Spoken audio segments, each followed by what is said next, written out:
Général des armées Julien, merci d'être venu si vite. Je ne veux pas de détour, la République d'Estovia menace nos intérêts et ceux de nos alliés. Il est temps de frapper, de montrer que la force ne paie pas. Je veux préparer une opération. Je veux que nos soldats aillent nettoyer cette menace.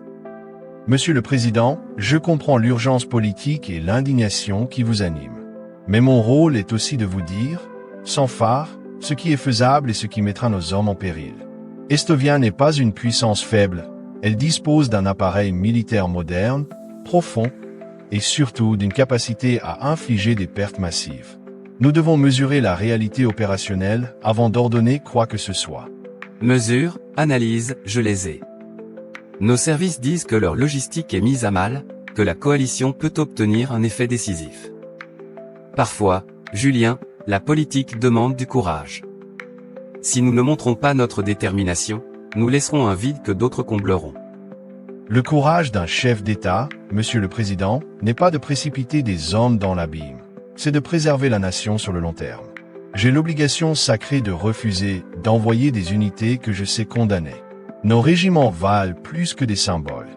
Vous m'avez nommé pour protéger vos soldats autant que l'intérêt national. Vous me parlez d'obligations sacrées. Moi, j'ai prêté serment pour protéger la République et ses citoyens.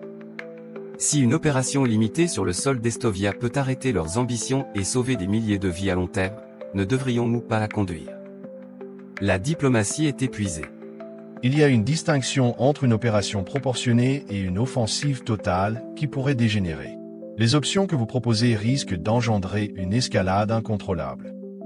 Nous avons analysé plusieurs scénarios, pertes élevées, rupture des lignes logistiques, réactions asymétriques, sabotage, attaques sur notre territoire et sur celui de nos alliés et la possibilité d'un conflit prolongé. Envoyer nos hommes dans cette tempête sans supériorité décisive, c'est accepter des pertes que nous ne pourrons pas justifier moralement devant leur famille et devant la nation. Si l'on n'use jamais de la force quand elle est nécessaire, comment dissuader? Notre crédibilité est en jeu. Nos alliés nous regardent. La crédibilité ne se mesure pas seulement par la violence des armées engagées, mais par la qualité de la stratégie. Dissuader, c'est aussi montrer les moyens économiques, cybernétiques, diplomatiques et oui militaires, mais combinés et calibrés. Je propose une réponse ferme, renforcement de nos défenses, opérations ciblées d'interdiction, soutien à nos alliés sur leur flanc, intensification des sanctions, opérations de renseignement et de neutralisation des capacités qui menacent nos populations. Cela affaiblira Estovia sans sacrifier nos cohortes. Vous parlez d'affaiblir sans vaincre. Et si cela suffit à laisser Estovia reculer? Et si cela ne suffit pas? J'ai une responsabilité politique. Le peuple attend des résultats tangibles. Votre responsabilité est aussi d'éviter de nouvelles veuves. Écoutez, j'ai commandé des simulations, confronté plusieurs options. Une invasion terrestre directe, même limitée, exigerait une logistique considérable, un soutien aérien total, et nous exposerait à des frappes en profondeur. La probabilité de perte massive est élevée.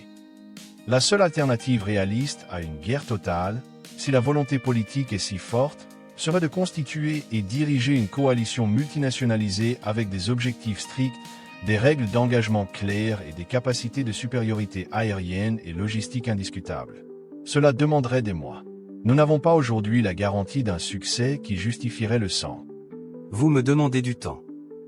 Or le temps joue contre nous, surtout contre moi. Les images de villages brûlés, les civils déplacés, tout cela pousse l'opinion à exiger des mesures immédiates. Et l'opinion exige aussi que nous soyons honnêtes sur le prix à payer. Dire « envoyons-les et on gagnera vite » serait mentir au pays. Je ne peux pas, à la place de l'histoire, présumer d'un triomphe. Mon devoir est d'offrir des options qui minimisent la souffrance tout en protégeant nos intérêts. Si vous insistez pour l'intervention, exigez d'abord la garantie d'une coalition robuste et les moyens de mener l'opération sans exposer nos forces à une mort certaine. Sans ces garanties, je refuse de compromettre l'intégrité de mes hommes. Refusez? Comment cela? Vous manquez de loyauté, mon cher général Julien. La loyauté n'est pas l'obéissance aveugle. Ma loyauté va à la Constitution et aux soldats. Je reconnais votre autorité, mais l'autorité militaire a aussi une responsabilité technique et morale. Je vous dis clairement, je ne mettrai pas en œuvre un plan qui, selon nos évaluations, enverrait des unités au sacrifice inutile. Si vous me demandez une évaluation écrite, je vous la fournis. Si vous demandez l'ordre, je l'exécuterai si les conditions changent et que le plan devient soutenable. Mais je ne signerai pas la catastrophe. Très bien.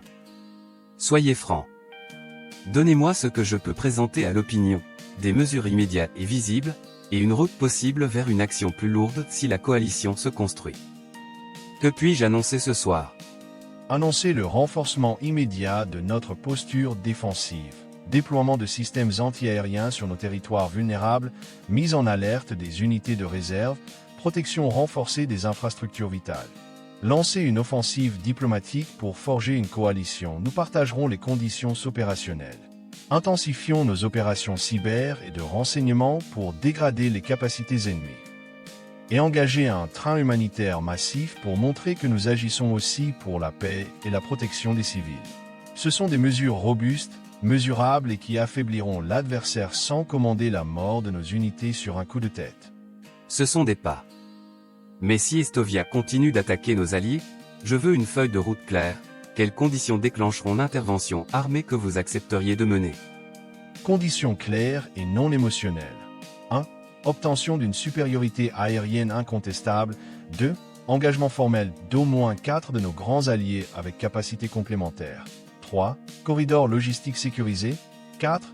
Objectifs politiques précis et limités. Et 5. Plan de sortie validé. Sans tout cela, toute offensive serait irresponsable. Si ces conditions sont réunies, je serai le premier à conduire nos troupes avec honneur et efficacité. Je n'aime pas attendre. Mais je n'aimerais pas non plus revenir sur la conscience d'un commandant qui a sacrifié ses hommes par imprudence. Très bien, Julien. Préparez ce rapport, ces conditions, et une communication publique qui montre notre fermeté et notre discernement. Nous jouerons la carte de la force, mais avec la sagesse nécessaire pour ne pas la gaspiller. Monsieur le Président, je ferai plus. Je préparerai des options opérationnelles conformes à ces conditions. Et j'indiquerai le coût humain estimé pour chaque option. Vous méritez la vérité, et les familles de nos soldats méritent qu'on ne leur mente pas.